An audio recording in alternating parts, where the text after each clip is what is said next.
Whilst the world was gripped by the traumatic events plastering our screens from the World Trade Center on 9/11, another traumatic event was taking place thousands of miles away in the remote Myanmar jungle. Herpetologist and scientific researcher Joe Slowinski was leading a research team through Myanmar. He was well accustomed to Southeast Asia and the challenges that the fieldwork brought. Trekking for weeks on end through the rainy season was an exhausting way to conduct research, but Joe was a professional. Throughout his career, he had discovered multiple new species of reptiles and amphibians, 18 in total. His most prized discovery being that of a new spitting cobra, Naja mandalayensis. He was intent on reporting on the unique biodiversity that covered Myanmar, Laos, and China. His team, consisting of 10 scientists, mostly from the U.S., were supported by dozens upon dozens of local porters, as well as the usual camping equipment and supplies required to survive for 6 weeks in the jungle. The porters also carried the likes of drying ovens, preserving alcohol for insect specimens, snap traps and mist nets, generators, computers, and batteries. It was a long list of scientific equipment to satisfy the needs of each and every researcher in the team. As the rain poured down and the mud thickened, the jungle's leeches came out in their droves, attaching to the group's legs, sucking the blood from within. It was a constant battle to keep them at bay. The sandflies and mosquitoes were forever buzzing around their heads, bare arms, and faces covered in the tiny insects, threatening to deliver a disease-ridden bite at any time. On the 7th day, the hard work and trudging through the treacherous conditions were taking their toll on Joe. They had hiked 60 miles through the dense jungle. Their hike had started out through villages and farmland, but had become more and more remote as the group progressed. Not only did Joe have to put up with the weather and the challenges of the hot, humid jungle like everyone else, but he had to ensure the safety and contentment of every person on the expedition. He had to make all the decisions. He alone had secured the funding for the trip, and he had brought with him members from all different disciplines, each with a desire to make fascinating discoveries and unique field reports. It was all down to him. Each night, whilst others lay sleeping in their tents, resting and recovering from the day's long march, Joe, his best friends and research partners, Mark Moffat and Dong Lin, would be outside in the dark discussing the day's events, analyzing their most recent finds, and planning the next day.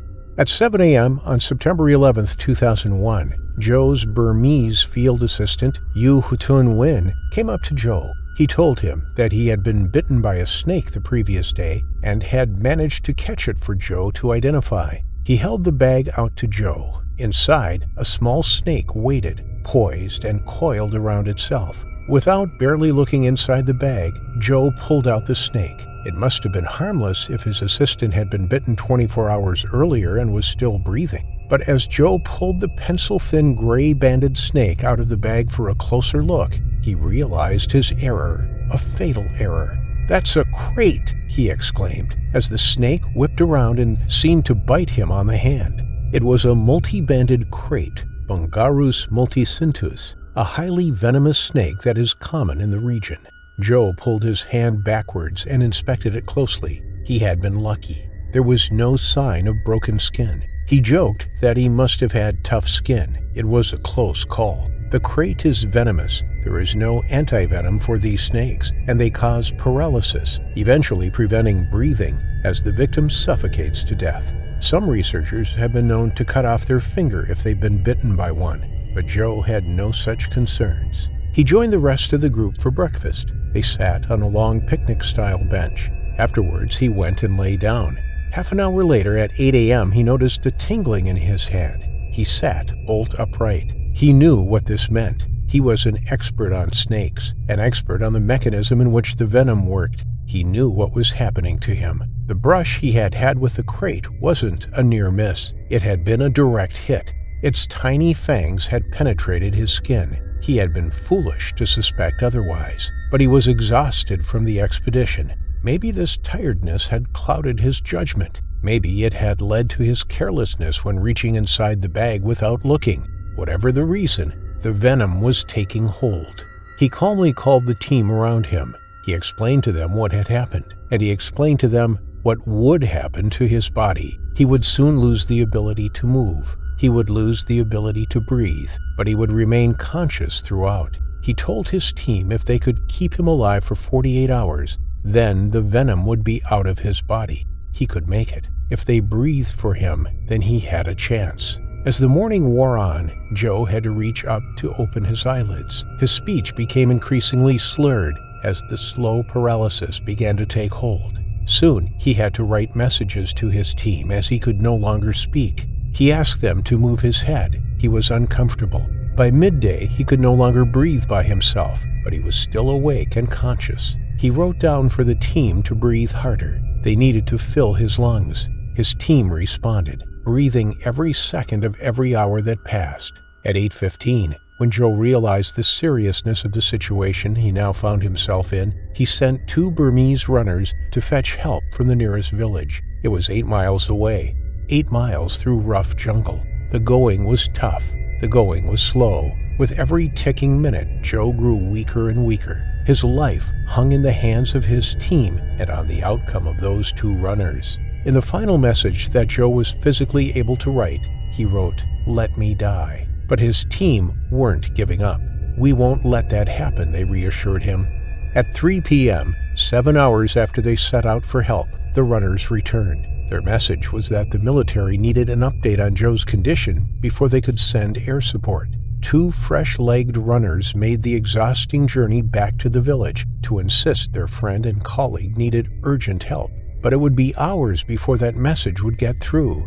Joe needed to hold on a bit longer. His friends continued to breathe for him. By now, he could only communicate by moving his big toe. But things were about to get worse, a lot worse. By 4 a.m., Joe could no longer use his big toe to communicate.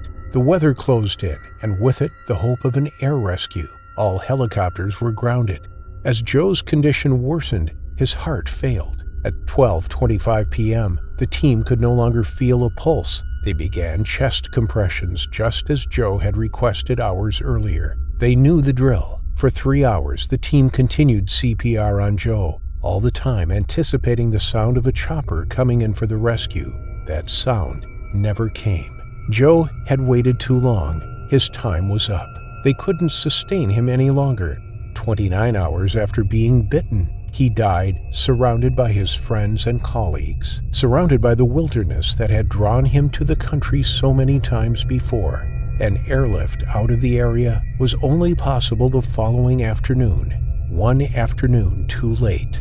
It was a tragic end to someone so young, for someone who contributed so much to nature and the conservation of it. He had so many more hopes and aspirations, so many goals to make the world a better place, to show people how fascinating the biodiversity is in Southeast Asia, to protect its flora and fauna. His name will be remembered long after the terrifying snake attack that led to his final affliction. On the west coast of Florida, just a stone's throw from the city of Tampa, lies the picturesque landscape of Apollo Beach. All along the coastline, rivers run in from the ocean, feeding the swamps, lakes, and lush vegetation of the Everglades. Apollo is situated on one of these inlets, and it's not the kind of place that we regular folk would find ourselves. It's one of the best places to live in all of Florida. Quite frankly, there are more resorts, high-class hotels, and parks than there are permanent residents. And the small handful of people who do call the place home stay in gated communities or have several acres of land. But you don't throw your whole retirement savings into such an upscale area just to have noisy neighbors to deal with, after all. Kevin Murray was not one of the homeowners or the resort visitors. He was one of the very few people who lived and worked in the area permanently. The 41-year-old was never a fan of big cities, and even large towns were too crowded for his taste. Kevin loved the outdoors and his own company. He preferred the simple things in life, and as much of the outdoors as he could fit into his daily life as possible. So he tended to the retired residents' huge properties as a landscaper, and every now and then he added handyman to his job title.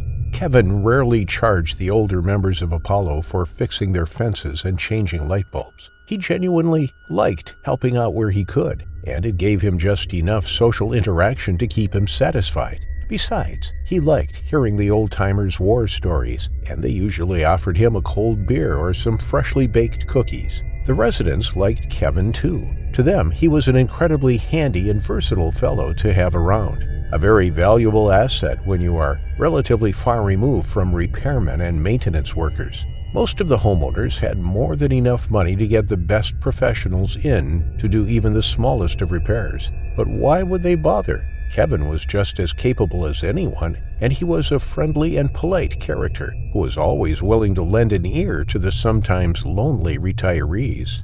It was the 17th of July, 2005, and Kevin had been out working since 7 that morning. One of the residents, Mr. Hudgens, who was in his 80s, contracted Kevin to overhaul his entire front garden, new flower beds, transplanting entire trees, and Kevin even built pretty little whitewashed fences around every new tree transplant to protect them from the critters. Then there was the lawn, and the hedges and bushes that needed trimming too.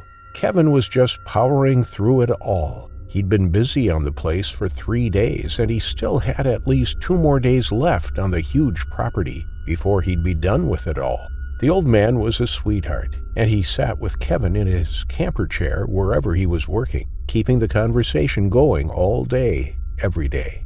Kevin enjoyed his company very much, and after the day was done, he made a habit of driving down to the canal. There, right next to Bernhard's estate, was a jetty, and he took a quick dip to cool off and wash away the sweat and grime of the day. Richard and Laura Bernhard knew Kevin well, and they'd become accustomed to seeing him there in the late afternoon. Laura already dished out a serving of their dinner for Kevin in a Tupperware container, and it sat waiting for him on the patio table. The Bernhards were waiting with a glass of lemonade when Kevin came driving up in his ancient old truck at around 7 that evening. Kevin got out of his truck with yesterday's empty and cleaned Tupperware already in his hand. He returned Laura's plasticware, took the new fully stocked container, and they exchanged pleasantries for a few minutes. After thanking them, Kevin walked out onto the jetty, took off his shirt and shoes, and placed them next to his food. Then he dove into the canal. The cool water was an absolute delight after the muggy day full of hard work. Kevin struck out in a perfect breaststroke. If he'd been more interested in sports as a youngster, he could probably have knocked away a few scholarships for his swimming. He was already naturally tall and well-muscled, and with all of the manual work he put in on a daily basis, Kevin looked like a man 10 years younger than he was. But as he swam, an alligator lay watching on the far side of the canal. The animal had already noticed Kevin 2 days ago when he first came around for a swim. Then it waited on the second day at dusk again, and sure enough, the man dived in at the same spot, swam for about 20 minutes, and then got out of the water. And today was no different. The thing even recognized the sound of the pickup truck when it pulled in. Its attention peaked, and it slithered its 12-foot frame into the water. Once the small talk was out of the way and Kevin walked out onto the wooden platform, the gator sank beneath the surface and swam to the middle of the canal, resting its belly on the sandy bottom. It felt the vibrations from the splash as Kevin dove in, and a few minutes later, Kevin swam by overhead, just like it expected Kevin to do. Using its tail and muscular legs, the gator pushed itself off the ground. Like a speeding bullet, it rocketed through the water, streamlined to perfection. Its lengthy body felt no resistance as it barreled toward its target. Kevin was now just a few feet above it, so the beast opened its mouth wide. The impact that it hit Kevin with was so great that they both catapulted 5 feet out of the water. From the shore, the Bernhards sat horrified as they watched the man and beast sail through the air almost gracefully in a shower of blood and water. Kevin's scream of shock and terror was suddenly cut short as they hit the surface with a crash. His mouth flooded immediately, and he snapped it shut to avoid sinking his lungs, too. The alligator had him by the arm, and it attempted to spin Kevin down to the bottom. But Kevin yanked and pulled so hard that he tore his right out of the animal's grasp. He didn't even feel the pain as part of his arm ripped off into the alligator's mouth. Adrenaline was fueling him now. Kevin kicked up out of the deep. His head came up for air as he started swimming, one-handed, back the way he'd come. But the predator wasn't going to call it a day just yet. Graceful and quicker than you could imagine, it turned and catapulted right back at the man who was leaving a trail of red, irony blood in his wake. This time, it snapped its teeth around Kevin's torso and allowed its own weight to drag him down below. They sank horribly slowly, deeper and deeper into the all-encompassing darkness of the water. Even with the slicing of teeth around his stomach, digging into his organs, Kevin put in every ounce of strength he could muster. He grabbed at the thing's snout and tried to pull it apart. He jammed his fingers blindly for the eyes, hoping to find a weak point, but all his hands found were rock-hard scales. Kevin's lungs were starting to burn from lack of air, and his struggles became more panicked. He grappled wildly, even though the intense thrashing from him caused the animal's teeth to tear and rip at him. It felt like he was fighting an immovable rock. There was no shaking, no struggle from the lizard itself, just the deepening darkness and the firm hold as they sank down deeper. But the animal was, in fact, very surprised at the strength of the man. Humans were small and weak by the looks of it, but this one was moving so rapidly and with such strength that he very nearly got the gator's jaws open. Instead of spinning Kevin again and risk losing its grip a second time, it simply sank to the bottom of the canal, keeping all of its attention on holding its prey locked in its mouth. By the time that they reached the sand beneath the water, most animals would have started to weaken, but Kevin was still fighting like a beast himself. It took another 2 minutes before the man showed any signs of slowing down. But after that point, Kevin's lungs could handle no more, and his brain was starting to shut down. By the third minute, Kevin was still and limp, and his body had finally flooded with brackish fluid. On the shore, Laura had run into the house and called the police, and Richard raced as fast as his old legs could carry him to the dock. He screamed uselessly at the rippling surface, but no movement broke the gentle current of the canal. Laura joined her husband on the dock, and that's where police found them 12 minutes later. They used 2 of the rowing boats docked there, as well as 2 of their own motorized boats. A mix of 10 deputies and the officers of the Florida Fish and Wildlife Commission raced into the river, spreading out from the docking point. They were only out there for 15 minutes when they saw the alligator appear. Its snout exited the water, with Kevin still in its jaws. It was probably looking for a place to stow its victim, and it didn't expect the sudden onslaught of raging motors and people that descended upon it. Panicking at the sudden rage of noise and gunshots, it let go of Kevin and dived back down, but not before one of the trappers got a shot into it.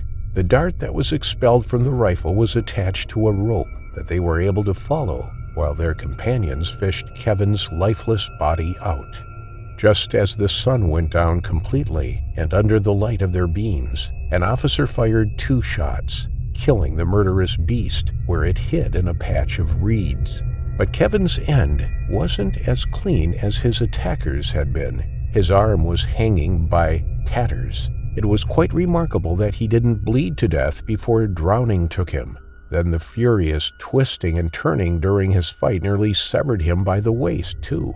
There was no use searching for the organs that had escaped his abdominal cavity now that the night had set in. The best the team could do was take what they could to the ambulance waiting on scene. Not that the paramedics could do anything for Kevin anymore. They were now just there to transport the remains.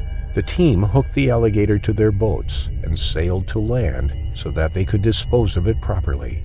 Kevin would need to be buried in a closed casket, and the monster that took his life was gone for good. Laura and Richard Bernard had warning signs set up all along the canal before the Wildlife Commission could even get to them, and they set up a memorial for Kevin, too. Most of the residents of Apollo made a stop at the White Cross next to the dock to lay down flowers, and someone even planted a tree there for him. Mr. Hudgens, his last client, took some of the whitewashed fences that Kevin built for the old man, and with his old, stiff bones, he dug the holes and staked them into the ground around the cross and the tree. It was a beautiful memorial for Kevin Murray, who tragically, by the jaws of a man-eating alligator, met his final affliction. Stefan Claudius Beconia, age 32, was a Switzerland native. He'd finished university and was right on track to enter the workforce, with his long-term fiancée by his side. But love has a way of fizzling out after a while, and when the relationship fell apart after nearly a decade together, Stefan found himself with a master's degree in hand, but no purpose anymore. The plan was always to finish school, settle down, and start a family, but now Stefan felt lost. He made the decision to apply for volunteer jobs on every single continent on the planet, hoping that a year or two away in a different land would give him some clarity, a journey of self-discovery, if you will. His love for nature and wildlife drew him to working positions in wildlife reserves and game parks. The first application he sent out at the end of 2023 was also the first approval he got back. And just a month after receiving the approval, Stefan was on the plane, heading to the Chiang Dao district in Thailand. He spent most of that December traveling the country, getting acquainted with his generous host family and eating all of the local cuisine that he could get his hands on before starting work on the 2nd of January in the new year. The local wildlife foundation was everything he'd hoped it would be. The staff were just as friendly and welcoming as his host family had been, and his new friends even used their lunch breaks to teach him Thai. When he wasn't learning and socializing, Stefan was happily working at the reserve. He mucked out the elephants' pens, played with the cheeky gibbons, and even got over his discomfort around the venomous snakes and the musky reptile buildings. The days were long, hot, and the work could be grueling. But when the company of your coworkers is so welcoming, time just flies by, and the work was worthwhile. Most of the animals at the foundation were rescues. If they couldn't be rehabilitated and released back into the wild when they regained their strength, then they almost always had a permanent home at the foundation, which also ran as a tourist attraction. January the 25th was an exciting day. Stefan had been at the park for nearly a month, and every week he was upgraded to handle, feed, and clean bigger and more dangerous animals and their holdings. This week, he was placed with the Asian black bears, and next week he would finally get the chance to work around the tigers. For the past 2 days, the 4 bears in the holding had been very easy to care for. Only one, a recent introduction to the park, was still standoffish and was a little skittish compared to the others. The 3-year-old male was found wandering on a public road, apparently having lost its way. The traveling by motor vehicles and the alien experience of being in such close contact to noisy humans was more than enough to keep it on edge. It wasn't exactly aggressive, but it definitely wasn't as friendly as the other 3 bears that were sharing its enclosure. The others practically ran to the fence line when feeding time came around, and they were more than happy to allow contact to the humans who were always nice to them and who came with food. Stefan arrived that morning and picked up the basket of fruits and vegetables for the bears' morning meal.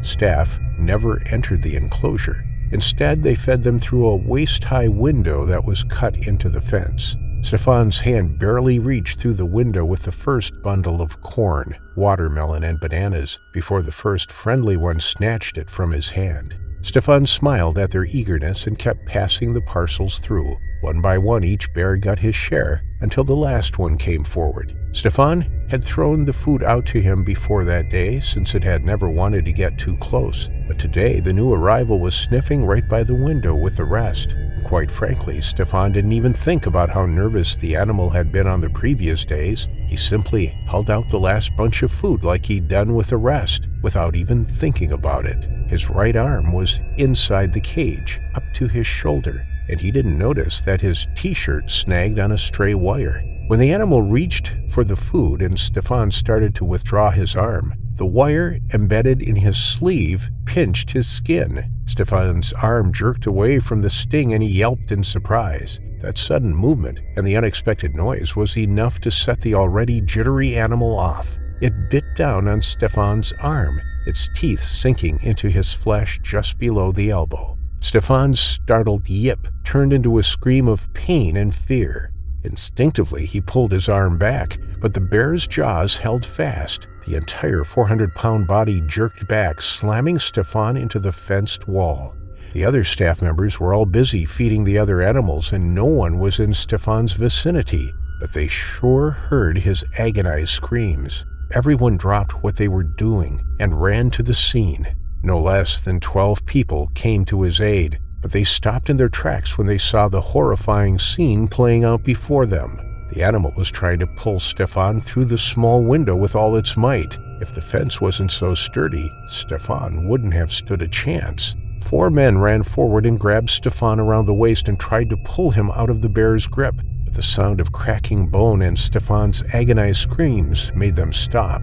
Others ran from the scene, hoping to locate a ranger who could dispatch the animal before it killed the man. But Stefan knew, even through the pain and the panic, that the arm was going to cost him his life. In the seconds that the animal had him in its jaws, it had already gone through the skin and muscle, and the bones in his forearm were crushed. If he didn't get out now, he was going to die of blood loss. It was only the shattered bone that was still tethering him to the viciously thrashing bear. In a moment that could only be described as primordial instinctual calm, Stefan's screams came to an abrupt stop, and he reached in his pocket and withdrew a pocket knife. The 6-inch blade popped out, and Stefan stabbed into his own arm. The 4 men who'd come to help him stumbled back in horror and disbelief. Stefan was quite literally butchering himself free. The blade went through the tattered arm like butter, exiting at the bottom in a shower of blood. He dragged the knife swiftly to the left, severing what little was left of the limb. That was all it took. The rest was torn free by the 400 pounds pulling from the other side. Stefan fell back, hitting the dirt floor several feet away, his shredded stump held high and the knife still held fast in his left hand. One of the stunned men came to his senses and ripped the shirt off his back. He ran to Stefan and bound the amputated limb as best as he could, but the shirt was soaked through before he could even tie it. But several more shirts and scarves were brought forth by the crowd, and by the time the man had the stump covered up in their makeshift tourniquet, the first park ranger arrived at the scene. Miraculously, Stefan walked out on his own 2 feet and climbed into the ambulance himself. There was no way to reattach the arm. The remains of his hand and forearm were brought in to the hospital, but the bear, once it was detached from Stefan, proceeded to maul the limb even further. It was nothing more than a mess of bloody scraps and shards of bone. The surgeons removed the rest of the broken bone and made a cleaner amputation right above the elbow, and Stefan was perfectly content with giving up a limb in exchange for his life. His MacGyver-level stunt of cutting off his arm to save his own life is still making headlines across Thailand. He's nothing short of a hero in the country. Stefan's work with animals will have to take a back seat while he recovers, but he plans on going back to Thailand once he's done with his physiotherapy, and he's already looking at prosthetic options in the future. For now, the bear has been moved to an enclosed nature reserve where it can roam free without the danger of it coming into close contact with humans anytime soon. Stefan could have insisted on having the animal put down, but instead, he was the biggest advocate for getting it out of captivity and back in the wild, where it belongs. He is just thankful that his quick thinking allowed him to narrowly miss his terrifying final affliction.